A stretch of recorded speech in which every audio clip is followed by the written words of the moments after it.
Thank you.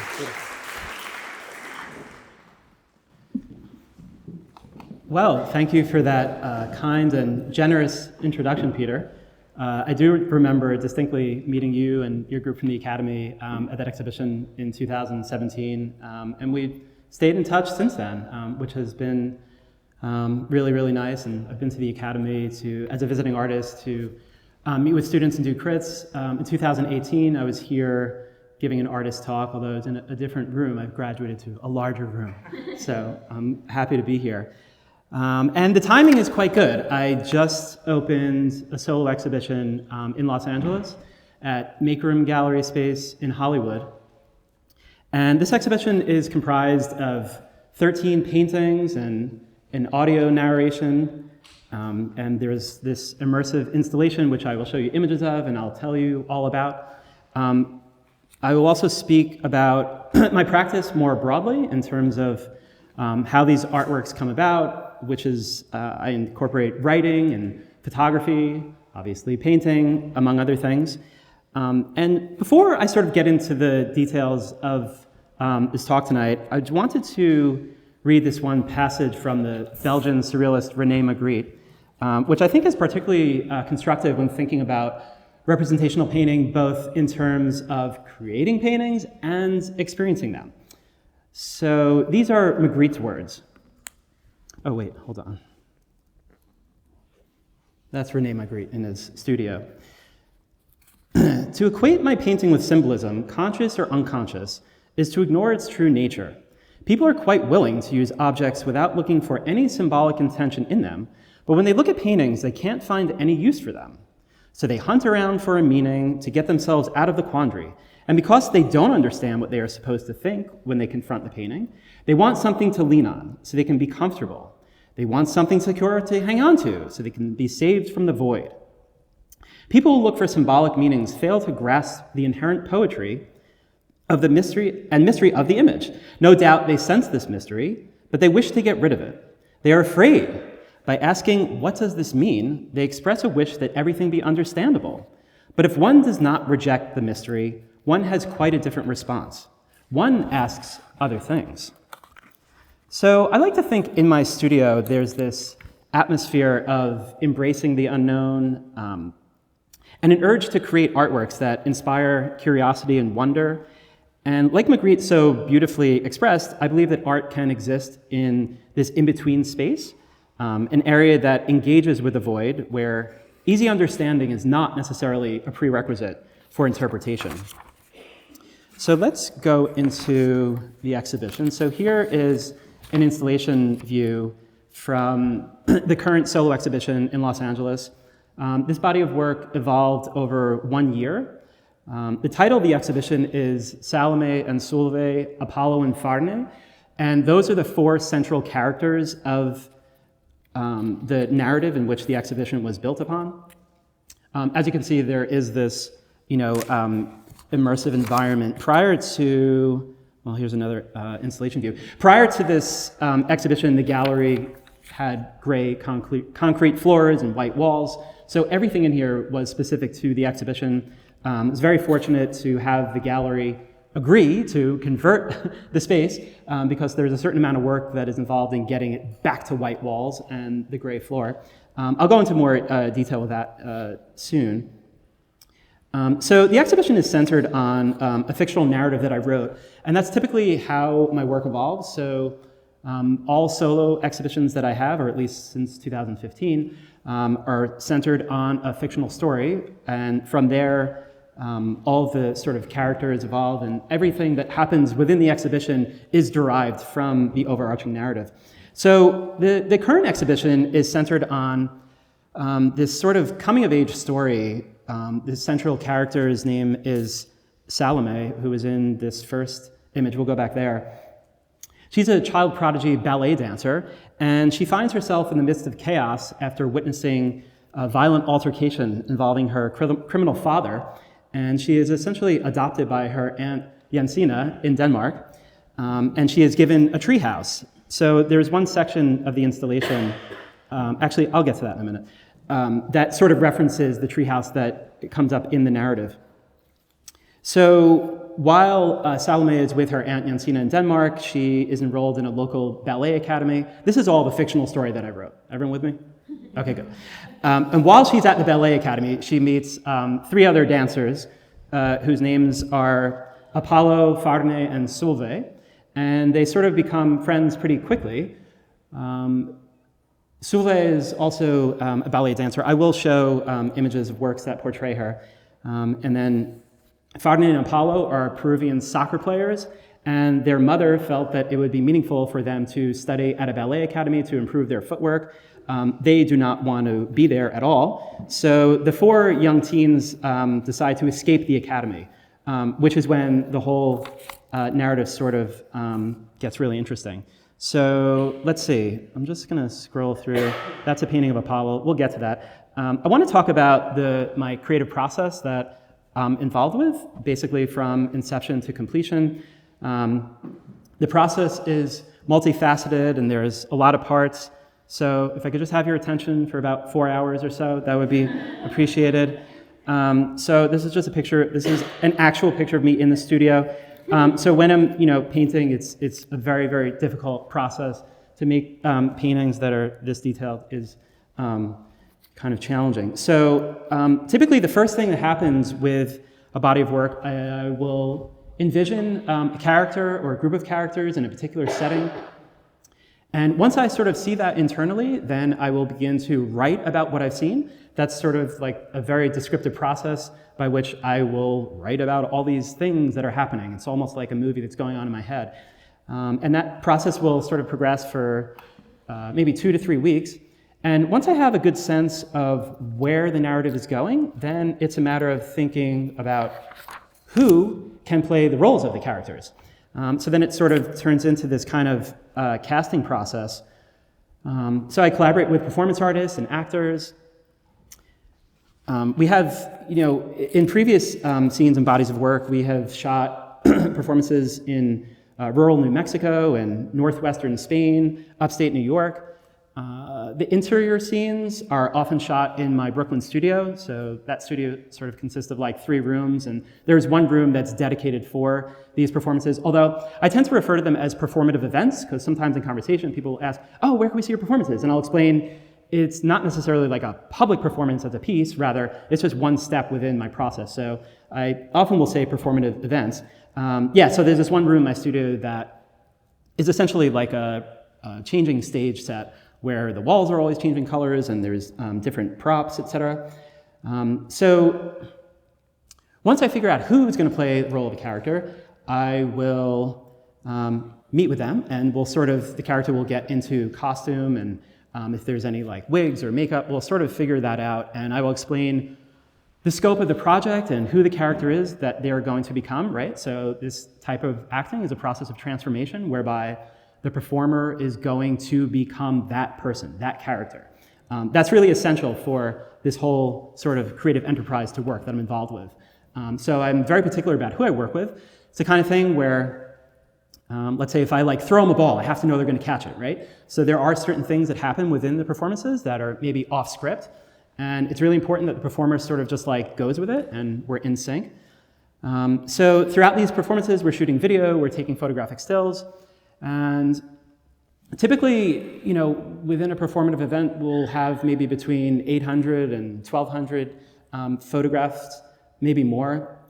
And then after I'll sort of go through this editing process where we have to get it down to a smaller number, and I'll maybe wind up with like 70 or 80 photos, which I feel like capture the essence of a particular scene within the narrative.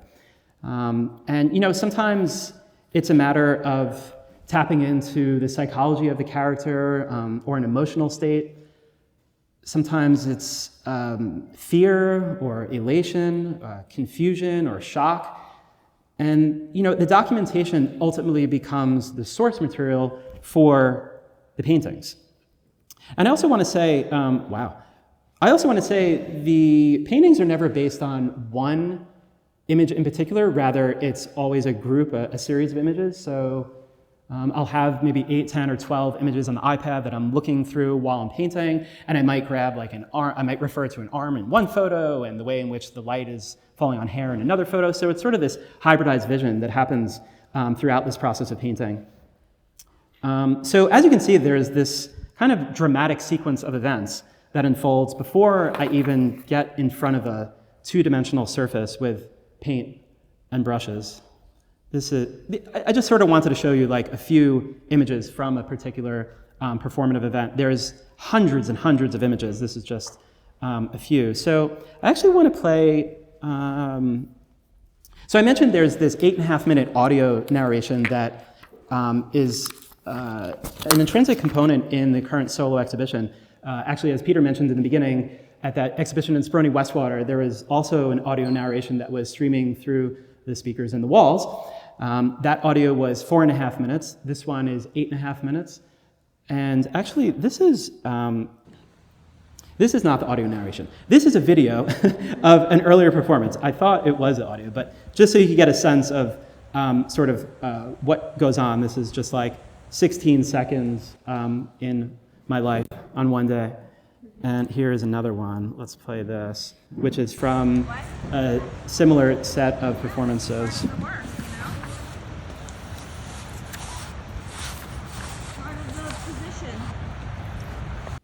Okay, let's go to the audio. I want to play you part of that. It's going to start at 3:26. Let's see if we could get it to play there. Everyone still listening? Okay, here we go. Later, as the sun settles into a tangerine sky, they retreat to their tents. In the middle of the night, the foursome is awakened by ominous bright lights shining on the triangular formation of their tents.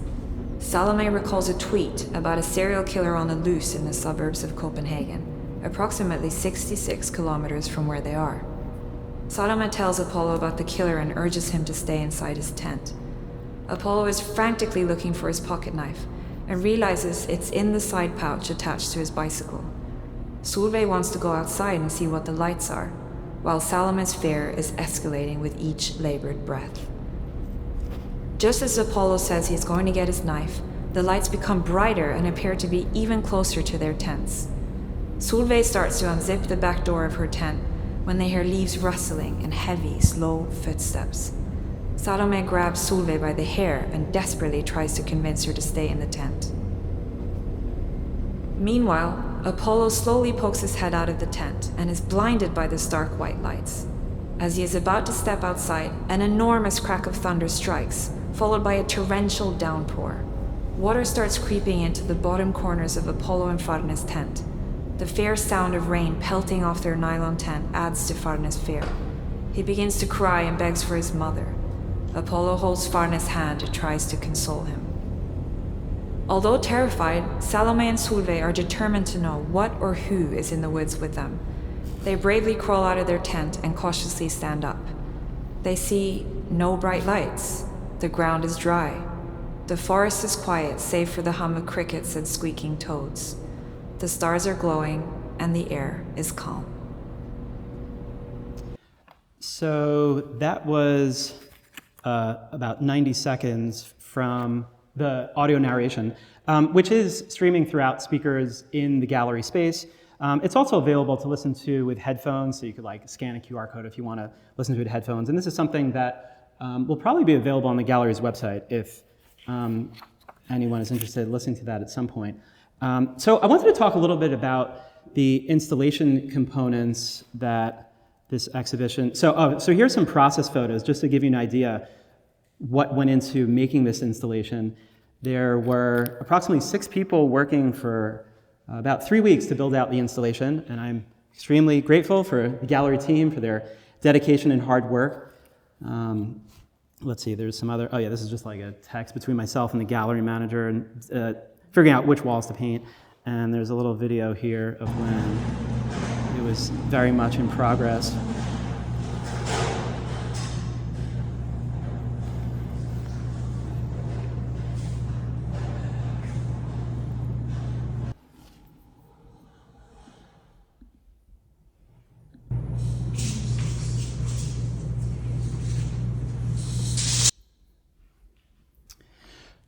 So, since the space has been completely transformed and essentially this immersive environment, I was thinking of it as this type of stage, right, where as soon as the viewer walks into the gallery space, they're in this environment and they can actively participate within the reality of the work. And so for example, there are parts of the installation that align with the content within the narrative. So this particular room, this is gallery 1. You sort of walk in the gallery right here. So that's sort of one of the first things you see.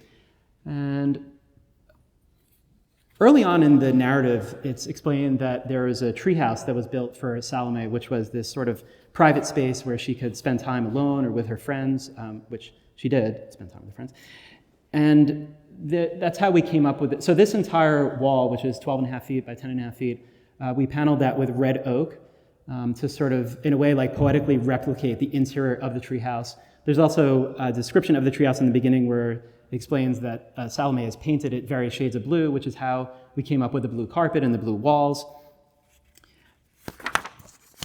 So we're going to shift a little bit. So I'm just going to jump back to what I was speaking about before with respect to these performative events and how I collaborate with performance artists. And I've worked with performers who are, let's say, in the quote-unquote art world, and they are involved with performances as pieces in contemporary galleries. I've worked with more sort of traditionally trained actors who have appeared in big budget movies and mainstream TV shows. I've worked with adults, children, horses even. And in addition to working with performers who carry out the roles of the characters in my fictional stories, I have also assumed a role in a previous narrative, and that's me. So this was a character named Boris Flumsy, and he was, so at this time I also made a short film, which Peter mentioned. So this film was 14.5 minutes long, and it was originally exhibited at a solo exhibition at Sprony Westwater in 2015. Then it was exhibited again at a solo exhibition at the Broad Museum in 2016, later again in Beijing, China in 2018. One of the reasons why, by the way, I did not cast myself for this role. I was relegated to this role, primarily because and it wasn't just like the half beard. It's like, oh, if you have a beard, just shave half and there you go. I had to have this half beard for 8 weeks, okay? So we were shooting the film and there were various scenes that we had to shoot, and there were other performers, we had a whole crew, and there was space in between the scenes. So I couldn't convince anyone to keep this half beard for that long, so I did it. And there's a better picture of him. So let's see. I learned a lot about New Yorkers during this time. I think there's even a video here where riding the subway was kind of interesting. Like if someone's gonna sort of sit down next to me and they see the beard, and then I turn my face, and then they're like, oh yeah, we're not gonna sit next to you. So that was a time. I have not been in any of my, boy, you really want to see this again. I've not, oh, this is one of the paintings I was working on at the time. So, right, another reason why, okay, so once I was sort of in this, I felt that it was important for me to stay in character, given that I was working on 2 paintings that portrayed this character, Boris Flumsy. My family was very patient with me during this time. This is a larger scale work. This is 46 inches by 63 inches. There's another detail of Boris. Okay, let's get into materiality. I'm sure people want to know. So often in conversation, people will ask certain questions about the materiality of the works and how are they painted? Are they paintings? Sometimes if I meet someone who, let's say, has only seen my work in reproduction, and they will wonder, are they photos or are they paintings, or part of it photo or is part of it painting? So I am here tonight to speak about my work, most of which consist of paintings that I create with my own hands. Not all painters do now, which is fine. There is nothing printed and then painted over. There's no collage. Every square inch of the painting I paint myself with no assistance. I exclusively use oil paint and poppy oil as a medium for if there are any painters or students here who are wondering about technical things in painting. I'm happy to talk about that whenever. Maybe even tomorrow. I'm going to be here tomorrow doing crits with students at the Academy, which I'm looking forward to. I'll just touch on the technical aspects just for a moment. So with respect to using poppy oil, I have done numerous experiments over the years with different types of mediums, and ultimately this process I'm involved with has a lot of blending, right? So there is painting and painting and blending. So I'll paint in the form and then blend out the brushstrokes and then paint the form again, because when I blend it out, I'll lose the form. And I keep going back and forth until I get what I want, or I just want to quit painting. And I haven't done that, so I'm still painting. Let's see, these paintings are executed on matte white plexiglass. It's a material that I've been working with since 2016. Prior to that, I was working on wood panel and oil-primed linen mounted to panel. And at that time, I sort of became disenchanted with these traditional materials. In a certain way, I feel like as soon as a painter approaches a canvas, right, a stretch canvas, and they start to make a painting, I feel like it's almost instantly antiquated, right? When we think about the past sort of 6-7 centuries of Western painting with the early Italian Renaissance, there's been a lot of representational painting. So for me, I'm always curious to see where else painting can go, right? What else is left for painting, both as a process and as an object? So that was one of my motivations to work with different materials, to sort of try and further move painting along. Let's see. So one of the things I was concerned with when I started painting on the plexiglass was this sort of archival properties and how to best prepare the surface. So I did some research, and at the time I was working closely with a conservator at the Brooklyn Museum, and then she put me in touch with her close friend, Julie Barton at the Guggenheim, who's the chief conservator there, and she's like a plastics expert. She was really great to work with and guided me in a very good direction. Regarding the white borders that come up, we could see a video here actually. Maybe I'll just talk while the video is going because there's no interesting audio. Actually, this painting was exhibited, I guess it was last year at Swivel Gallery in Brooklyn. It was a really nice group exhibition. Right, back to the white borders, which are always present in at least this current body of work. That sort of ties to this direct relationship between this type of photorealist painting and that of a photograph, right? So I'm drawn to furthering this dynamic by way of alluding to a physical photograph, whether it's a Polaroid or a printed photograph that has white borders. Oh boy, we'll get to that. Maybe I'll just play this video again. How's that? So additionally, with the white borders, sort of compelled to leave part of this plexiglass exposed, right? So then there's this juxtaposition of the painted image, which is created with this organic material of oil paint, versus that of the plexiglass, which ultimately is a synthetic man-made material, right? So now we are going to talk a little bit about the framing and mounting. As you can see, the frames, well, this frame, the wood species is tiger maple, which comes up in a number of works. The name tiger maple stems from the sort of striations in the wood, which is much more noticeable with the darker tones. And then the wood backing in which the paintings are mounted to, that I source myself, I cut it, I create my own stains combining oil paints and a satin varnish. This is just sort of a little snapshot of some of the stain tests that I do, and you could see there's, I'll write down which sort of oil pigments, which hues were used to achieve at a particular color, and then I'll go back and refer to those samples to determine exactly which color is necessary for a particular painting. This is another work from the current solo exhibition. So, with respect to the materiality of the work and how specific the frames are, I sometimes refer to my work as objects that contain painted images as opposed to paintings with a capital P, given that there is, I regard that there's more to the work than just the painting, right? So There's also two works in the exhibition that are presented on pedestals. Unfortunately, don't have the full reproduction of the pedestal, but you could sort of see the top of it.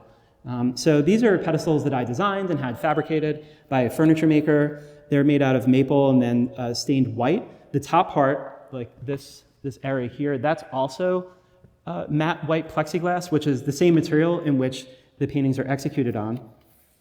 So, my ambition with these particular works was to, in a sense, advance those considerations about the painting's sculptural qualities and advance it one step further and free them from the traditional placement on a wall, right? So these works are installed in the space in such a way that you can walk around them as you would install a sculpture, right? Just by virtue of a sculpture existing in space, we want to walk around it completely because I'm sure a sculptor would argue there is no sort of one side, right? It exists in this three-dimensional way. So, as we walk around these pedestal pieces, here you could see it from far away. I like the idea of the audience sort of wondering about what has happened here, So, is it a painting on a pedestal? Is it a sculpture? Is it a hybrid painting? And by virtue of creating this work, does it render the motivation to classify an art object as secondary? Can we just say it's an artwork without having to label it as a painting or a sculpture? So those were some of my thoughts with respect to those pieces. Let's move on to some of the large-scale paintings in the exhibition. So this painting is 48 inches high by 64 inches wide. And there's two this size in the exhibition. And this is the first time that I have created works this size since that solo exhibition at the Broad Museum in 2016. The smaller sepia tone painting that's mounted directly, it is mounted directly on top of the cloud painting. Kind of wish I had a video of that, but you could sort of imagine. So the sepia tone portrait is painted on a 1/4-inch panel of the matte white plexi mounted directly on top of there. And the cloud imagery composition is divided, as you can see, it's divided into these 4 quadrants. And this is a structure that's alluding to a type of number symbolism. For example, the 4 elements, the 4 seasons, 4 points on a compass, the 4 phases of the moon. Obviously, that could be extended further. It's also the case, here's an image of the other large-scale painting. This is the same size, so it's 48 inches high by, actually this one is 62.5 inches wide. It's 1.5 inches shorter. So back to this issue of having it divided in four quadrants.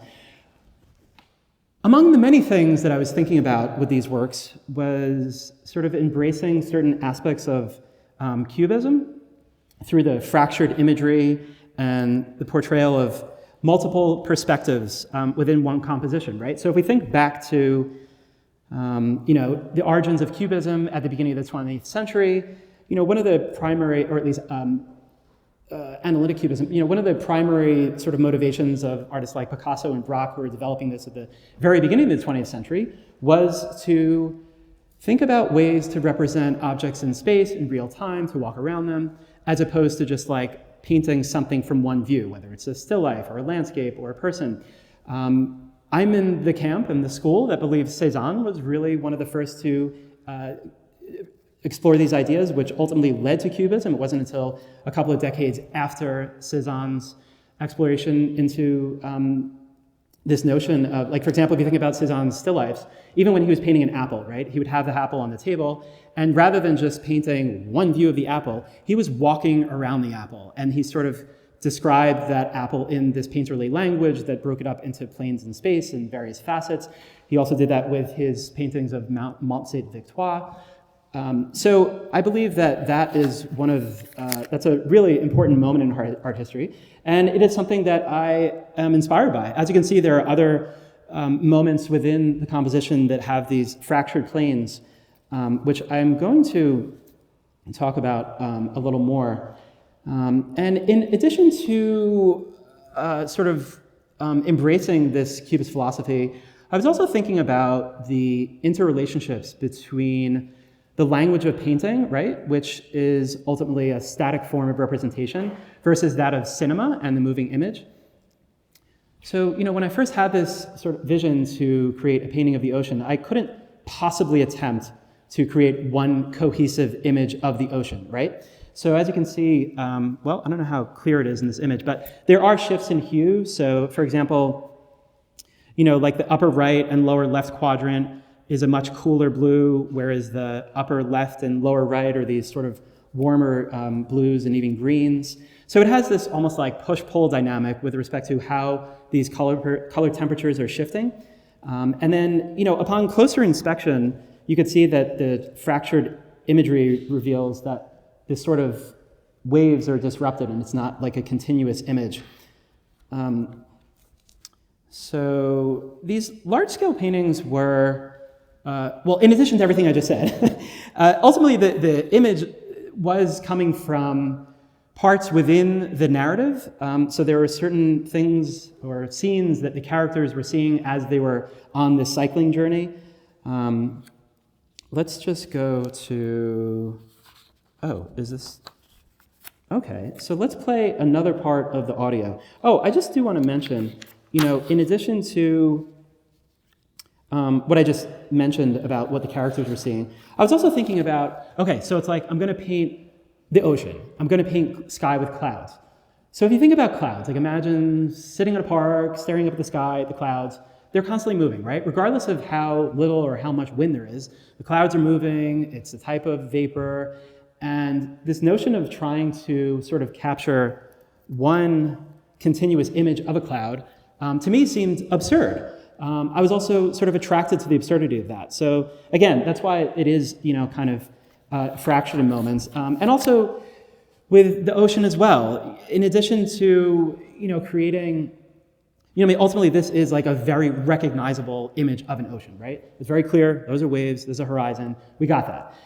But for me, in addition to, trying to capture the likeness of an ocean, I was also thinking about this kind of sensory experience, right? So I'm thinking back, like, I'm in the ocean, the smell of the dense salty air, the sounds of waves crashing, the touch of water against your skin, and the sometimes unsavory taste of extremely salty water on your tongue, right? So all these sensory experiences fed into my experience in trying to devise a painting language that would describe the sensation of being in the ocean. And this also sort of aligns with one part of the audio, which I'm going to play now. It's about maybe a little more than a minute. It's like the last minute or minute and a half of the audio where these young teens have gone through various trials within their experience of cycling on their own. They definitely have a few near-death experiences, which if you want to listen to the whole audio, that is something that you will discover. And I'm going to, let's see if I could find this exact, hold on. It's at 6:51. If anyone has any questions, we're going to take questions at the end. So I really hope you have questions because I'm happy to answer anything you want. So if you have questions now, you could text yourself or whatever you do with that, and then we'll I'll talk about it. Uh-oh, where'd it go? Okay. They hear the faint sound of a helicopter in the distance. The sound of the propellers becomes louder and louder, leading Apollo to yell in excitement that they are being rescued. Farina asks Apollo if he really wants to be rescued. Salome is sitting on a moss-covered rock and calmly begins to crawl on the ground, as if she is an Iberian lynx. She wades into a sun-filled stream with multicolored kaleidoscopic highlights and floats along, gazing at the stratocumulus clouds hovering in the afternoon sky.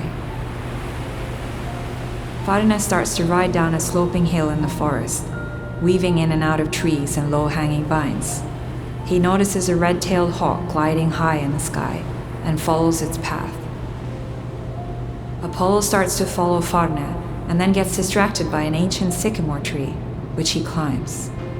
He takes a Gravenstein apple out of his fanny pack and tenderly feeds it to a precious three-toed sloth. Solveig looks around and realizes her friends have disappeared. She is not sad, however. She is not feeling lonely. Solveig knows they are becoming absorbed by spiritual communions with the universe. She feels energized and enlightened. Solveig looks to the sea, breathes the salty air, and becomes absorbed by the coastal atmosphere.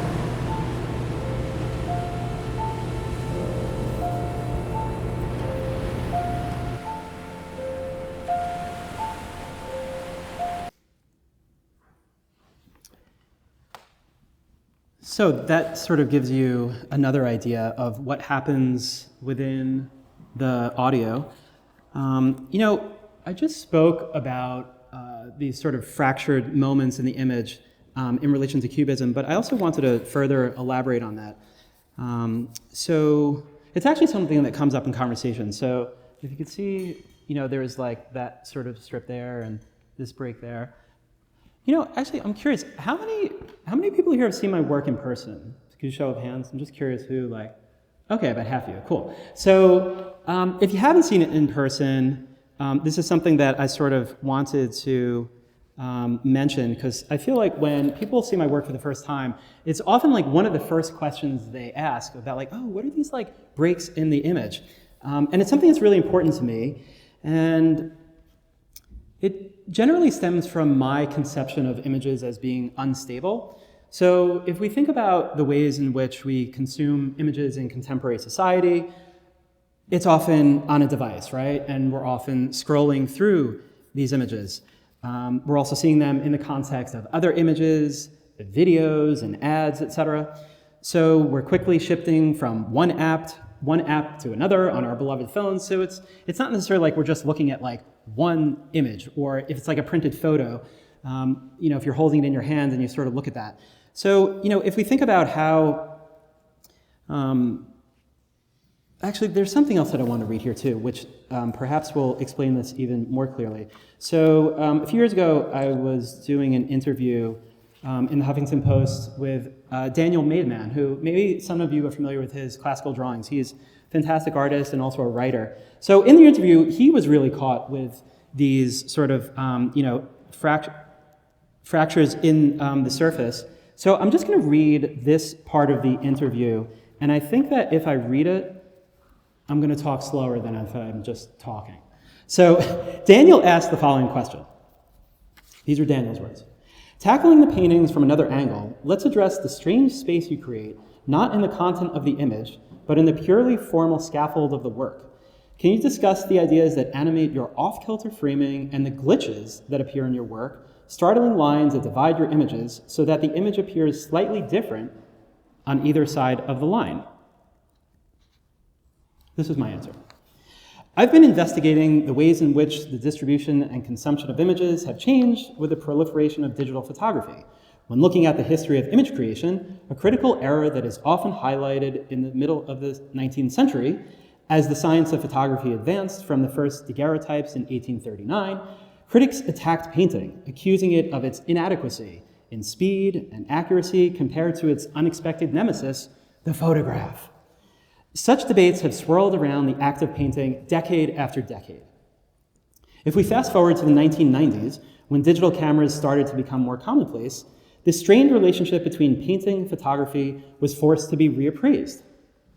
The conversation eventually refreshed with a new tone and ultimately new content. Once upon a time, a printed photograph functioned as an objective frame of reality, a document captured by the clinical austerity of a machine, otherwise a camera.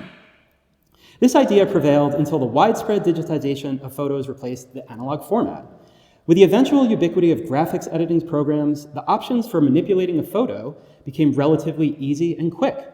This changeability, combined with our image-saturated environment, largely due to tablets, smartphones, social media, makes for a peculiar situation that adds up to images being unstable.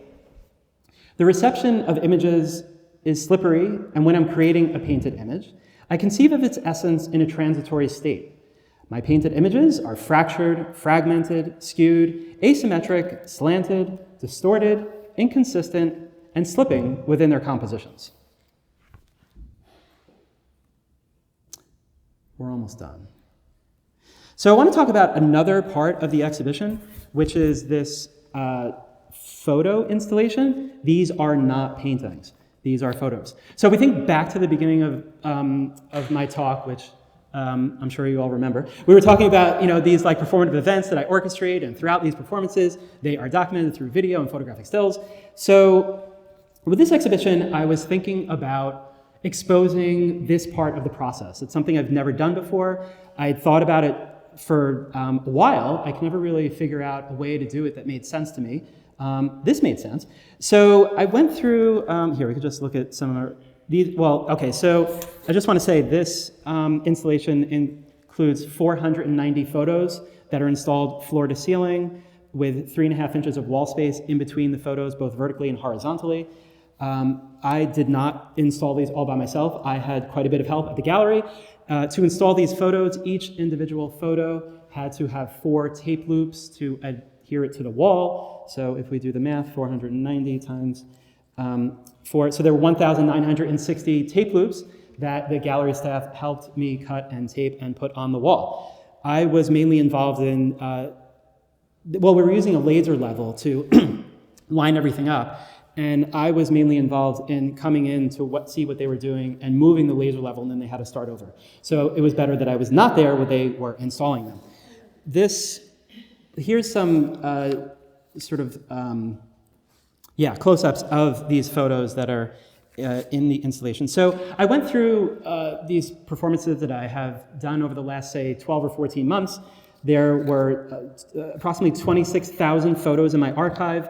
I spent quite a bit of time going through them and selecting the photos that I regard as capturing the essence of a scene, of a character, of their psychological state, and then we install them. So now I did mention something about questions. Now that I've talked for a while, we are going to open up the floor to your questions. Wait, there's one other thing I want to read. So I've given some lectures, and I've also been to a lot of lectures with artists, and when it comes to the questions, it's kind of like quiet, because like no one wants to ask the first question. There's no dumb question. All curiosity leads to something positive, most of the time, actually. Before we take the questions, I just want to add one more thing. For those of you who follow me on Instagram, you might know that I write about not just my own work, but other artists' work when I sort of go to studios and go to exhibitions, and it's a very sort of direct way of writing. I don't really spend too much time editing or doing it. It's just exactly what I'm thinking about. In addition to writing about other artists' work, I also write about the process of painting and the process of creating artwork. And it's sort of like a diary, and I will often write Dear Painting. So I'm just going to show, this is just like a screenshot of something that I would post in the stories. So I'm just going to, you can read it, but I'm just going to read it as well because it's kind of meaningful to me. Dear Painting, I appreciate all the hard-learned lessons. Painting is not a seemingly never-ending series of checklists to tick off. Rather, it is a life endeavor that requires colossal amounts of attention. Painting as a verb can be paradoxical and maddening in nature. You can try, really, really try to follow your gut, yet the painting voices in your head, retelling previous experiences and mistakes, will invariably attempt to sabotage your instincts. This continual internal balancing act doesn't always allow for painting as a noun to be consistently stellar. De Kooning once said, there are no vacations in painting. Sometimes I wish he was wrong, but then again, I'd rather be painting than on vacation.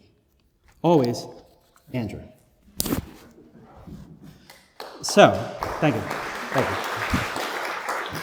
Let's just go back. I'm just going to go back. So, yes, Peter, I would love to. Of course, yeah. So I have a question about casting and collaboration. Yeah. First of all, have you ever cast somebody and found that they either weren't right for the part or changed your impression of the part? And then second of all, do you collaborate to such an extent that you allow people to build a backstory or something along those lines? Really, really good question. Yeah. So the first part, yes.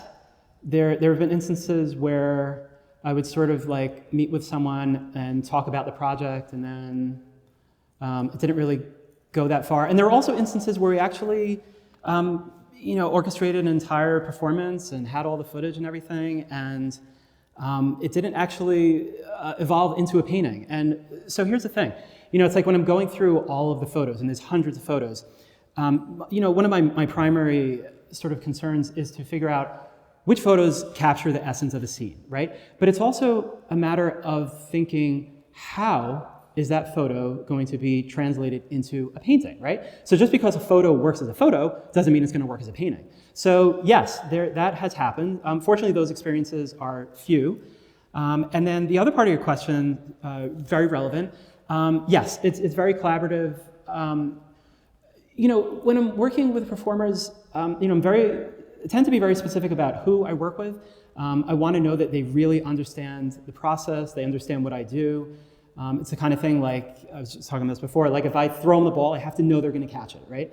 And it is often the case, they will make recommendations or suggestions about certain costume items, or maybe even certain actions like within the performance. Maybe they'll even like think of a certain angle to like shoot from. As far as the backstory and defining the characters, that is something that doesn't really come up too much. It's more the latter. So yeah, really good two-part question. Yeah.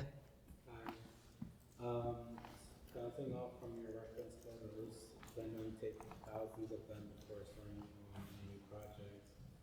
What exactly do you look for in each reference photo to capture the essence of your work?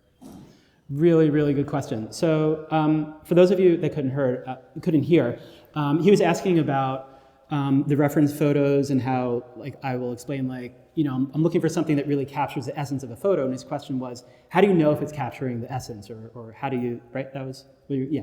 So that part is actually pretty intuitive, when I'm editing, I'm generally going through the photos quite quickly, and I'll pay attention to something that's like really jumping out at me. And then, I do, let's say after a performative event, let's just say there's, 850 photos, I'll narrow it down to maybe like 70 or 80 pretty quickly, maybe within a half a day or something. And then I sit with those 70 or 80 for a while, probably longer than I should. That's where the indecision kicks in. Because I want to know that, the photos that I'm working with are going to really work well as a painting, given that I spend a long time in the paintings. But it's a really good question, and it's pretty tricky, actually.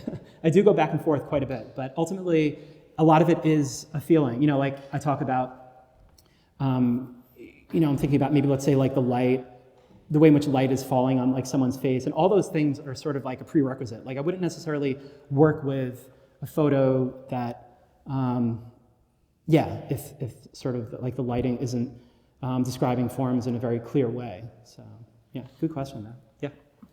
So in your explanation of the process, language seems to be like the seed where everything comes from, like you creating stories. And then creating space for this randomized event where the actors, the performers, gives you something that you are not expecting. Mm-hmm. I wonder what you think the role of AI-generated images and AI-generated videos might play in your work going forward, since it is language and random at its greatest example, and be able to create thousands upon thousands of versions, where this exercise of you curating and then going into a painting seems to be like ready for a take. Yeah, I love that question. I'm all about AI. So, I mean, there's so many ways to answer that. I think I would say at this point, given that sort of AI is still in its relatively early stages with respect to its integration into mainstream society, especially in this application, from my experience, I think that when it comes to these sort of fictional worlds with AI, it's still relatively generic. And I have actually experimented with various apps and writing, and I find that, there are certain parts that, with respect to AI fiction, it's almost like something you've already seen before, right? Like there are certain sort of like cliches that'll happen within cinema or even in like fiction, fiction novels, et cetera. Whereas, I think at this point, I would like to think that the sort of human imagination, as opposed to the AI imagination, could potentially come up with things that are more unexpected. At least that's something that I'm cognizant of, and I want to make sure that the stories that I'm writing are not generic, and it is something that only the individual human imagination can do. That said, I think that AI is advancing very, very quickly, and it's possible that if Peter invites me back to give a lecture in 3 or 6 years, everything I tell you is going to be AI. So I'm definitely not, I'm all for embracing it, and I would love to see how it could even come into my process. So I love that you asked that, though. That's great. In the back, yeah? Excellent question, and it depends. There's so many different instances. So typically with the interior performative events, like we have a lot of controlled lighting. So then it's very specific, and I mean, I'll even sometimes work with sort of someone else that's controlling, or like a lighting designer, and we talk about the specific lighting conditions that we'll want for that shoot. Whereas if we're in an exterior setting, then we kind of are working with natural light in a more organic way, and sometimes that works really well, and sometimes it's more challenging. So it really depends on a particular scene and what it is that we're going for, but yeah. Yeah. So my question is about your process of creating a story with the painting. So to what extent do you polish your spot until you execute it on your painting? And also how do you polish to what extent do you write about your character's background? And how do you deal with the issues addressed behind the story? Really good. What was the first part of your question? Can you just repeat it? To what extent you polish your spot until you execute it on your painting or start casting? Sorry, polish the spot? The writing. The writing. Oh, yeah. Not that much actually, because I know it's going to change. So in the beginning, like I said, like when I first sort of like see like the characters like in my mind, then I'll start, I really just start writing about what I've seen, and that progresses. In the beginning, I'm writing pretty quickly, and I sort of just like want to get a sense of like where the narrative is going, who the characters are, what the arc of the narrative is, and then I will, based on like that stage in the narrative, I'll start to then proceed like who's going to play the roles and go through the casting process, and I'll sort of orchestrate a few performative events. Then I'll go through the photos. Then I'll start making a couple of paintings. And then more things happen in the narrative, and I go through that all again. So it's rare that I'll write the entire narrative and then sort of go through the performance events and make all the paintings. So the whole sort of like this exhibition right now sort of evolved over the course of like 12 to 14 months. So it was, it all sort of like built together. It was built together. And then what was the next part of your question? So like you don't write your character's background? Oh yeah, right. No, so the character's backgrounds, that's very specific. That actually happens early on. So usually the characters are defined pretty clearly early on. The narrative is, I know that it's going to evolve, so I don't go in like with that detailed in the beginning. But the characters are definitely clearly defined early on. So yeah. And the third one is how do you deal with the issues addressed behind the narrative for the story? If there's one. Yeah. It depends. It depends on what's happening in the story. So like with this particular narrative, it was obviously sort of centered on these young teenagers. And, I was thinking a lot about what happens in the mind of a young teenager, and as they're sort of trying to navigate their way through life and society, and they're, transitioning from a child to like an adult or in between adults. And, a lot of what's happening in the story is they're at this ballet academy and they decide to like escape the academy, right? So, there are sort of like, I guess like you could say themes, I don't even like that word, I rarely use it, themes and sub-themes like within the overarching narrative. But that's, so there's sort of, I guess, multiple ways to think about that and address it, but it's definitely something that I think about quite a bit, for sure, yeah. Yes, Stuart.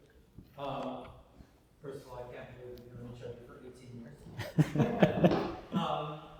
I have a question more from the viewer's perspective.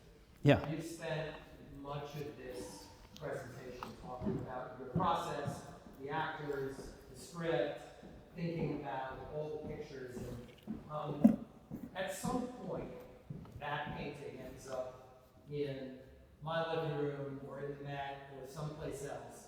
And potentially much of that gets lost. Mm-hmm.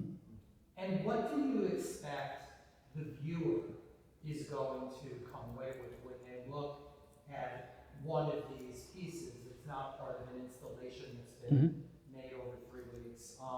And maybe more specifically, will you be satisfied if all of that effort developed a soulfulness to the character that might not have been there if you didn't go through the effort, and that that's enough for the viewer to come away with? Excellent question. Something that definitely comes up in conversation. So obviously I explained like so many parts to my process here tonight, which was a way of sort of sharing what it is I'm involved with and how I get to the artworks. I'm well aware that if I'm not there, or if someone's not reading about my work, or if they're not talking to one of my gallerists, et cetera, a lot of that process is veiled or hidden, and it's not necessarily known. So, I can't necessarily forecast how someone is going to approach the work or interpret it, or what kind of story they're going to make in their head. What I can say is I'm definitely drawn to the idea of the viewer approaching the work, and if some kind of curiosity is stimulated within them, they'll start to make up their own story. If they potentially empathize with a character, I feel like that's significant and meaningful. And when experiencing the work in person, there's also this whole other sort of experience with respect to its materiality and the way in which it's made. And I think that that's also part of the object, right? So when I make these works, like you said, within this sort of installation, when you see a solo exhibition, the story might perhaps be readily available, or perhaps it's even more knowable for the audience. That said, I am aware that at some point the works are separated from that environment, and I like to think that they can function autonomously, right? So in a sense, it's almost like raising a child. So you spend, all this time and effort and years raising your children, and you want to sort of instill values in them and, guide them along the way. And then at some point, they are going to be out in the world on their own.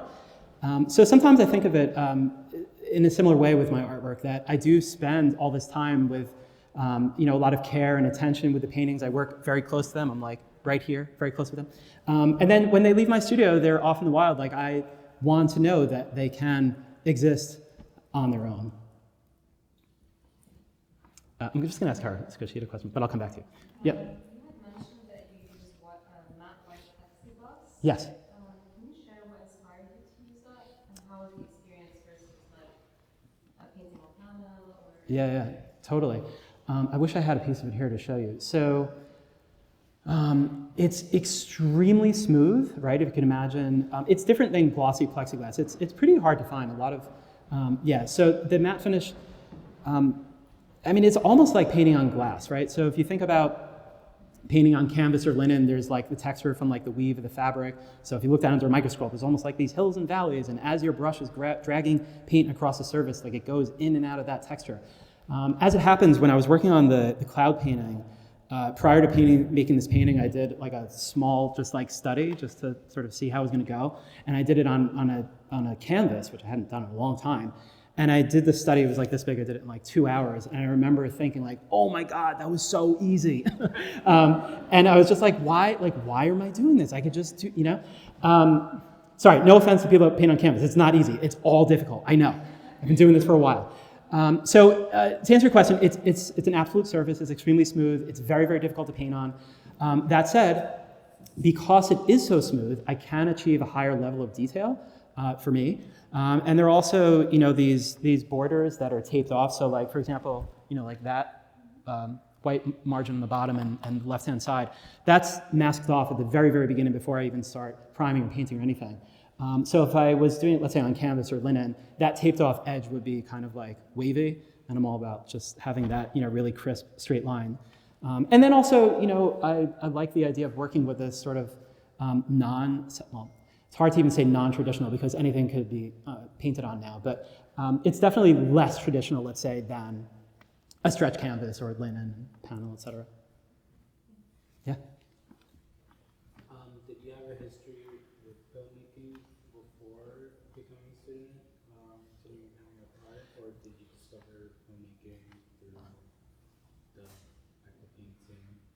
also second part is how do you prep your plexiglass panels?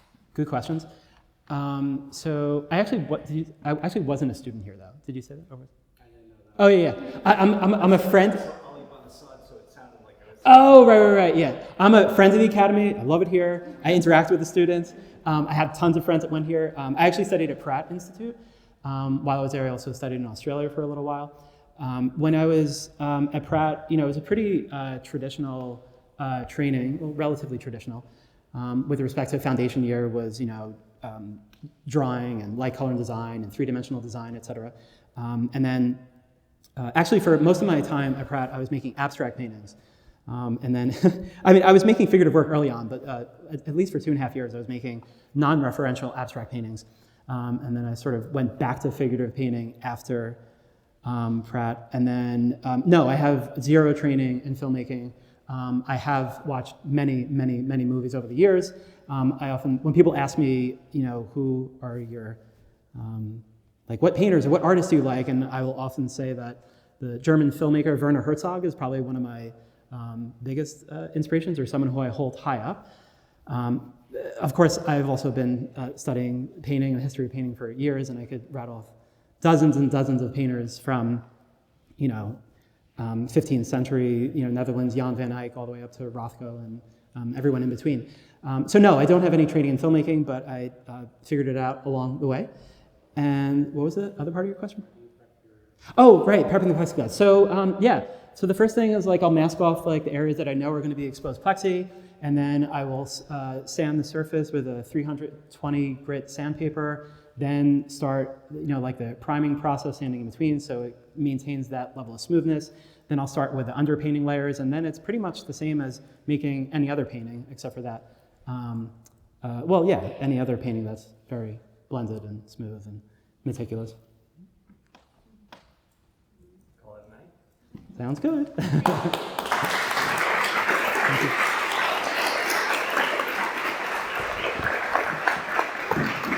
Thank you so much. So perfect.